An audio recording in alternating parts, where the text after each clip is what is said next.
Welcome back to another technical video. We're gonna go through the question, the answer, and I hope that you get the solution. Guys, I hope you stay crazy just a little bit like me and work your way through to getting to that end resolution. Let's get started.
I hope that's found the resolution that you're looking for and you managed to work your way through your issue.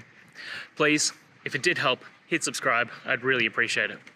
And until the next technical time you need help, have a good one.